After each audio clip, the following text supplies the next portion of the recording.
Craftsmanship came out and who the military came out is reaching. Hey everyone, my name is Dylan, and I'm trying to answer the hardest question that I've ever had to answer in my entire life. How do you honor 250 years of the people who built America? The ones whose names the history forgot. My grandfather spent nearly a decade as the Secretary-Treasurer of the Regional Stonemasons, one of the highest positions in our area.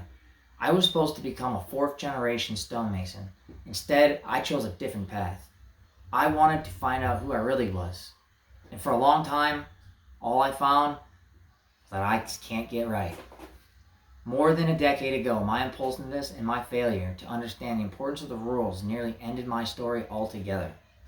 Those decisions were mine alone. I'll never forget what one detective told me.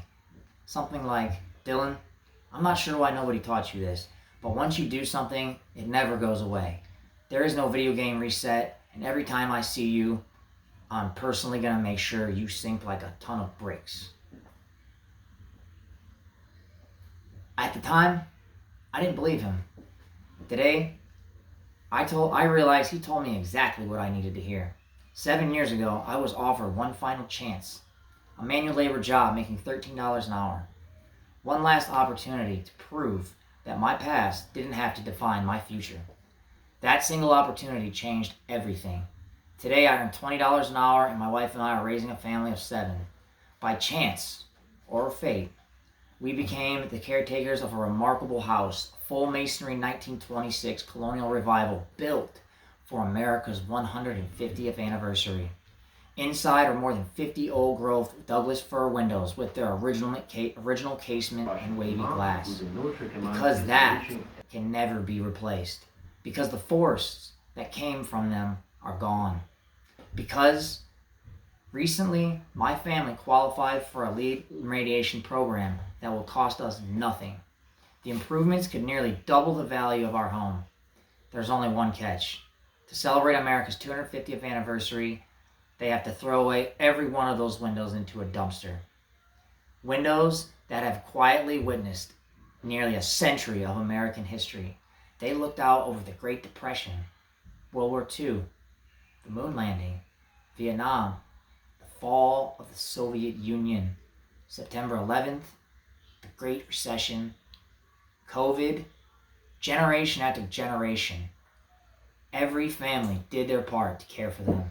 Every generation passed them to the next, until now. So, I have a decision to make. Do I let them disappear? Or do I fight to save them? Come with me on that journey.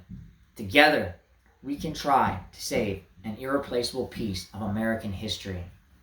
And if we can't, well, we'll document every piece of it before it's gone.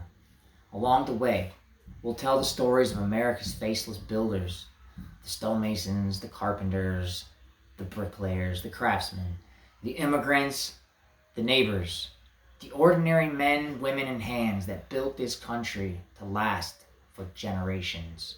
This story isn't really about old windows. It isn't about me finally getting it right. It's about legacy, inheritance, passing down knowledge, and asking a question every generation eventually has to answer. 100 years from now, how will history judge us? Did we do everything in our power to pass the torch? Because as I look around, and if someone as accomplished as my grandfather couldn't pass down the home he built with his hands, what chance do I really have? America didn't become a superpower because of celebrities, politicians, and corporations. It became a superpower because millions of ordinary people, neighbors helping neighbors, community by community, state by state, built something that was meant to outlive them. Maybe that's what we've forgotten. I can't change America, guys, but maybe we can save one small piece of it. And if enough people choose to protect the history in their own communities, maybe America can fix itself the way it was built. One neighbor, one family, one craftsman, one generation at a time. If that mission means something to you, I'd be honored if you joined us. Let's see if we can save these windows and along the way remind America how to build things that last. Thank you.